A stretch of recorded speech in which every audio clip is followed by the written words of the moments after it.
Coucou les girls, c'est Colline du blog coassout.com. Je suis ravie de vous retrouver aujourd'hui dans une nouvelle vidéo.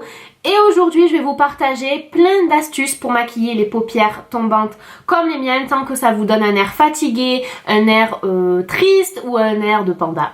Dans cette vidéo je vais vous montrer vraiment les gestes idéaux pour maquiller les paupières tombantes. Et je suis super contente de vous faire enfin cette vidéo parce qu'elle m'a beaucoup été demandée. Donc c'est vrai que je l'avais fait en live sur le Facebook Sublime, où on se retrouve tous les samedis à 13 h d'ailleurs. C'est une vidéo qui m'a été beaucoup demandée et je suis super contente de la faire enfin sur YouTube parce que je sais qu'elle va pouvoir aider beaucoup de femmes qui en ont marre d'avoir cet air fatigué, qui ne savent pas comment se maquiller. Et d'ailleurs je compte sur vous pour la partager afin d'aider le plus de personnes possible. Donc si vous voulez connaître les meilleurs gestes pour maquiller les paupières tombantes et avoir un air beaucoup plus heureux, éveillé et insérer le mot qui vous convient, c'est parti, je vous lance tout de suite la vidéo. Donc c'est parti, on va faire ce maquillage de jour spécialement pour celles qui ont les paupières tombantes. Alors avant de commencer, on va expliquer ce qu'est une paupière tombante, bien évidemment. Donc la paupière tombante, ça n'a rien à voir avec le fait d'avoir les yeux tombants entre guillemets, c'est-à-dire le coin externe qui est plus bas que le coin interne. Rien à voir. En fait, c'est le fait que vous voyez la paupière au-dessus là recouvre légèrement ou totalement la paupière mobile. Donc celle-là, là où quand on met des fards, ça se voit, c'est joli en général, on met des fards irisés.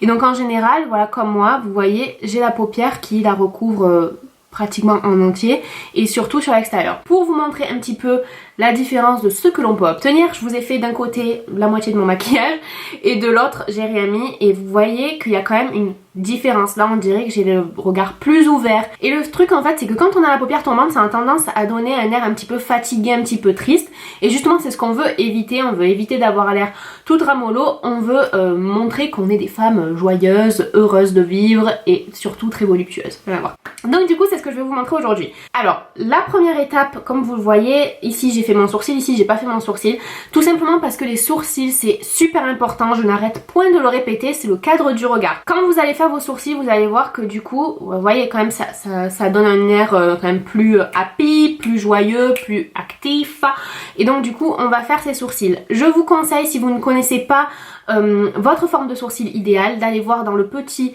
rond, il me semble qu'il est juste ici, laissez-moi réfléchir. Je sais plus, où je vous explique selon votre forme de visage quelle est votre forme de sourcil idéale et je vous conseille vraiment de suivre ce que je vous dis dans la vidéo parce que ça va vraiment vous aider à booster votre regard et vraiment à faire quelque chose de plus éveillé, plus heureux, plus joyeux, etc. Donc vous voyez que moi mon sourcil naturel il fait un petit peu de peine, j'ai des petits trous, donc on va commencer par faire ses sourcils. Ma technique préférée c'est d'utiliser un crayon, donc celui-ci il est de chez NYX, c'est pas mon favori c'est ceux de BH Cosmetics que vous pouvez acheter chez Etam Beauty. Je vous mets tous les liens en barre d'infos. Celui-ci c'est le NYX Micro Brow Pencil qui est aussi très bien, mais c'est juste que c'est pas la bonne couleur pour moi. Là cette couleur là c'est brunette et c'est un tout petit peu trop chaud pour moi, c'est pas exactement la couleur de mes cheveux, mais ça va aller. Pour faire ces sourcils d'un point de vue technique, donc déjà on commence par coiffer ses sourcils, essayer de leur donner une forme assez normale. Ceci est une forme normale, mais on voit bien que c'est pas la forme topissime. Donc ce que je vais faire, c'est que je vais commencer par dessiner le sourcil et je vais faire en fait le contour du sourcil pour définir la forme. Je vais pas hésiter, dans mon cas, vu que j'ai le sourcil qui est assez rond et qui a tendance à tomber, je vais pas hésiter à faire une arche un tout petit peu plus sur l'extérieur et un tout petit peu plus haute pour justement relever, remonter mon regard et contrer en fait l'effet de la paupière tombante pour donner un petit peu plus de dynamisme. Et ensuite je remplis avec le crayon. Donc comme je vous l'ai dit, moi je préfère les crayons parce que je trouve que ça tient beaucoup mieux que les poudres et c'est aussi plus naturel par exemple que les pommades, etc. C'est ma technique préférée, mais bien sûr vous faites exactement comme vous préférez vous et le résultat que vous préférez. Et ensuite je continue donc de remplir en faisant des petits traits pour imiter en fait comme si c'était des vrais sourcils et toujours dans le sens naturel de la pousse des sourcils. Donc déjà le fait de combler ses sourcils et de les redessiner, ça donne tout de suite un air déjà plus jeune, plus réveillé, plus flex. Ouais. Ensuite on va continuer, donc comme je vous l'ai dit c'est un maquillage de jour, donc on va pas en mettre 3 tonnes, mais je vais vraiment vous donner des conseils que vous pourrez appliquer aussi après si vous voulez faire des maquillages de soirée, etc. pour ouvrir votre regard et estomper entre guillemets l'effet donc de la paupière tombante. Donc la première chose que je conseille, vu que j'ai également la paupière tombante, c'est d'utiliser un primer. Donc en fait un primer c'est un produit qui va permettre de mieux faire tenir les fards tout au long de la journée. Donc celui-ci il est de la marque I Love Makeup. Celui-ci ils le font plus, je l'ai acheté sur le site Tam Beauty où il y a toutes les marques Makeup Révolution et tout. Ce sont les marques les moins chères, elles sont super bien. C'est vraiment très utile, bon non pour tous les types des paupières parce que ça va vraiment permettre de mieux faire tenir les fards. Mais pour nous qui avons donc du coup un ou plusieurs plis ici, ça va éviter que les fards ne s'agrègent en fait dans les plis au cours de la journée et que du coup on se retrouve avec plus rien, juste un gros trait, surtout si on a les paupières huileuses etc. au cours de la journée. Donc ce serait bien dommage. Donc on applique ce petit primer, ça mange pas de pain, comme on dit, et surtout je vous assure que ça fait une grande différence.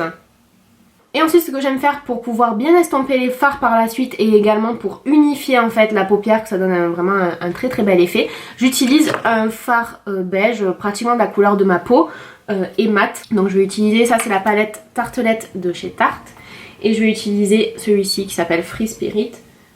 Et je vais l'appliquer sur toute la paupière. Ça va permettre donc d'unifier la paupière et aussi de préparer pour bien estomper les fards suivants. Et j'en mets jusque sous le sourcil. Donc ce fard là il faut absolument qu'il soit mat parce que si vous mettez des fards irisés dans le creux de l'œil ou alors pire sous le sourcil, ça va, surtout si vous le faites de manière épaisse sous le sourcil, ça va juste alourdir encore plus votre paupière parce qu'en fait tout ce qui est brillant ça accroche la lumière.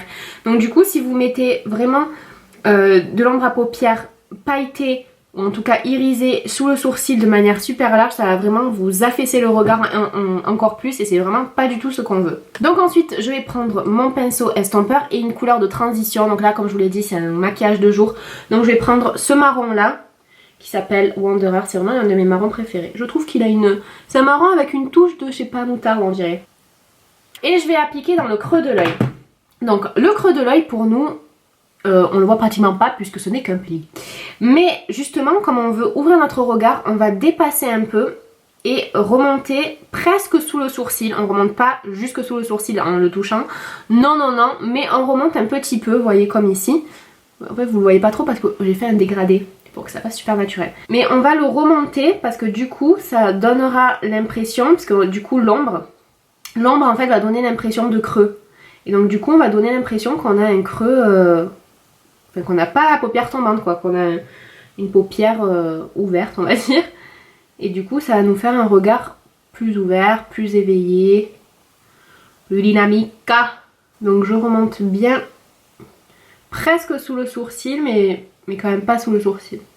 Et surtout on estompe, on estompe, on estompe, on veut pas de démarcation. Et c'est pour ça que le fard beige il est super utile. Parce que du coup ça permet de mieux estomper. Ok, donc vous voyez quand même là maintenant qu'on dirait que j'ai un creux ici et que j'ai la paupière qui tombe beaucoup moins en fait. Donc je vais juste intensifier cet effet, après vous pouvez intensifier autant que vous voulez si vous voulez faire un maquillage de soir ou même pour un maquillage de jour. Je vais juste intensifier un peu avec ce marron là qui est également un marron mat. Comme je vous l'ai dit, surtout pas de couleur irisée dans le creux de l'œil si vous avez la paupière tombante comme moi. Et donc là je vais la faire dépasser également parce que si je le laisse dans le creux concrètement quand j'aurai les yeux ouverts ça ne se verra pas du tout. Donc je le fais un petit peu dépasser également mais pas aussi haut que la première couleur parce qu'on veut que ça fasse un joli dégradé. Vous voyez, j'ai quand même laissé le marron clair au-dessus et j'ai mis plus dans le creux le marron foncé et du coup ça fait un joli dégradé et ça donne encore plus une impression de profondeur. Comme quoi, genre, j'ai pas du tout la paupière tombante quoi. Mais de quoi vous parlez? Paupière tombante? Pardon? Une autre astuce que je trouve super utile et je vous conseille pas de passer à côté, c'est le fait de se recourber les cils. Donc là c'est un recourbe-cils de chez Sephora. Je sais que ça fait peur à beaucoup de femmes, vous avez peur que ça vous coupe les cils qui repoussent plus etc. Tout ça est faux si vous l'utilisez bien. J'ai une vidéo à ce propos, je vous la mets également en barre d'infos et je vous jure que ça fait une différence folle. Ça ouvre le regard en un instant et ensuite avec le mascara, vraiment ça tient toute la journée si vous utilisez un bon mascara. Donc moi je vais utiliser le Better Than Sex de Too Faced, mais vous allez voir que ça ouvre vraiment le regard et c'est exactement ce dont on a besoin parce que comme on a la paupière qui tombe, ça a tendance justement à l'affaisser et à le fermer. Ok, donc comme vous pouvez voir, j'ai fini le maquillage de mon teint, etc. Et on va finir les yeux ensemble, on va faire le dessous de l'œil. Donc je vais vous montrer quelque chose qui est très très simple, que vous pouvez ensuite comme d'habitude réadapter pour un maquillage du soir, etc. Donc on va reprendre la même palette, la Tartelette, et je vais reprendre la même couleur, la première. Et je vais appliquer le fard à paupières Donc sur la paupière inférieure, mais pas jusqu'à l'intérieur de l'œil pour pas le fermer. Donc je vais aller jusqu'aux 2/3. Et surtout je fais attention de ne pas faire un trait franc, je veux quand même que ça soit un effet fumé pour que justement ce soit plus doux. Et je connecte là avec l'extérieur. Ensuite je vais prendre la couleur marron, celle-ci, et je vais faire la même chose de manière plus précise mais vraiment très près des cils. Et encore une fois je vais pas jusqu'à l'intérieur parce que je veux pas fermer mon regard. Donc je le fais précis mais je le fais quand même fumé. Et je connecte. Voilà, j'en mets pas des tonnes parce que personnellement c'est pour moi un look de jour. Et justement dans le coin interne on va apporter de la lumière, on va ouvrir le regard. Donc je vais utiliser une ombre qui est super irisée, donc vous prenez vraiment la couleur que vous voulez. Là je vais utiliser un highlighter parce que c'est ce que j'ai sous la main, donc je vais prendre celui-ci. Ça c'est la palette 3D Highlight de Huda Beauty, vous savez que j'adore Huda Beauty. Et je vais l'appliquer dans le coin de l'œil et j'en mets un tout petit peu en dessous dans le coin aussi. Et ça va vraiment permettre d'ouvrir le regard. C'est pas obligatoire mais c'est toujours une petite astuce supplémentaire. Si vous vous sentez, vous pouvez également en mettre juste un tout petit peu ici. Mais vraiment un tout petit peu pour pas alourdir le regard. Vous voyez, je reste vraiment vraiment un tout petit peu et je le mets vraiment à l'endroit où c'est le plus haut de mon sourcil. Je vais pas l'étirer sur le bas et je l'étire pas non plus de manière horizontale vers le bas pour pas alourdir le regard. Et enfin on termine avec un petit peu de mascara. Donc comme tout à l'heure j'utilise le Better Than Sex. Je vais pas en mettre 3 tonnes parce que je veux pas alourdir le regard mais ça quand même ça l'ouvre. Et pareil moi j'aime bien en mettre davantage sur l'extérieur que sur l'intérieur. Je vais pas jusqu'à l'intérieur ou en tout cas j'y vais très mollo. Et voilà les girls, donc vous voyez que c'est tout pour ce maquillage de jour. C'est vraiment pas très compliqué, le tout c'est de recréer un creux, de ne pas alourdir la paupière, etc. Et j'en entends déjà qui me disent et l'eyeliner alors. Donc comme vous voyez j'ai pas fait d'eyeliner parce que quand on a la paupière qui tombe, qui recouvre la paupière mobile, c'est vraiment pas l'idéal. Parce que justement on n'a pas beaucoup de place en fait sur cette paupière mobile. Et si on met du noir, qu'on fait un eyeliner trop épais, ça va au contraire nous fermer le regard. Et c'est pas du tout ce qu'on veut. Donc si vraiment vous aimez faire l'eyeliner, déjà quand vous avez la paupière tombante c'est beaucoup plus compliqué de faire une petite wing sur l'extérieur parce que justement vous avez ce pli qui vous en empêche. Mais si vous tenez vraiment à faire un eyeliner, faites-le vraiment très fin. Et n'hésitez pas à me dire en commentaire si vous voulez que je vous fasse un tuto pour comment faire son eyeliner plus facilement, même quand on a le pli à l'extérieur, même quand on a les paupières tombantes. Dites-moi ça en commentaire et je vous le ferai avec plaisir et volupté comme d'habitude. Donc j'espère que cette vidéo vous a plu et que vous allez pouvoir mettre mes conseils en action dès demain. Vous allez voir, ça va vous faire une grosse différence. Si vous avez aimé cette vidéo, s'il vous plaît, cliquez sur j'aime et partagez-la. Et surtout, pensez à vous abonner et à activer la cloche pour être informé dès que je poste de nouvelles vidéos les girls. Je vous fais de très gros bisous et j'ai hâte de passer cette nouvelle année 2018 avec vous. Bisous!